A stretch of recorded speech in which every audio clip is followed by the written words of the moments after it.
તો આજે અમારે મોટા ભાઈની એક છોકરી પડી ગઈ એટલે હોસ્પિટલ ગયા હતા. અમે જ્યાં જઈએ છીએ ને રિપોર્ટ લેવા જઈએ છીએ.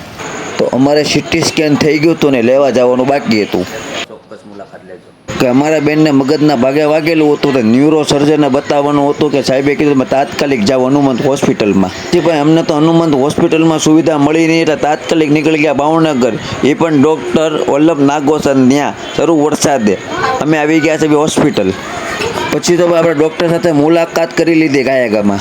પછી તો આપણે સરને છે ને 3000 રૂપિયા આપીને બતાવી દીધું. સરે કીધું કંઈ મૂંઝાવવાની વાત નથી. પછી અમે સિવિલ હોસ્પિટલની અંદર ફ્રીમાં અમને વ્યવસ્થા મળી રહી. અને ભાવનગર હોસ્પિટલની અંદર મસ્ત સુવિધા છે. અને અમે જો બેબલીને લઈને આવી ગયા અહીંયા તમે જોઈ લો. અમે તો ઇમરજન્સી વોર્ડમાં હતો એટલે તાત્કાલિક અમારો વારો આવી ગયો. અને પછી અમે એક્સરે કરાયો. પછી આપણે જઈએ છીએ ઉપર. હા, તો આ ભાવનગરની હોસ્પિટલમાં કોણ કોણ એડમિટ છું કોમેન્ટ કરે, લાઇક કરો અને શેર કરો. અને હા, કાર્યક્રમ કરવાનું જે બાકી હતું જો પછી તમારી દુવાથી તો છે ને ભાઈ અમે તો ભાઈ હોસ્પિટલમાં ગઈ ને છોકરીને એડમિટ કરી દીધી. આ વોર્ડ ફિમેલ વોર્ડ છે.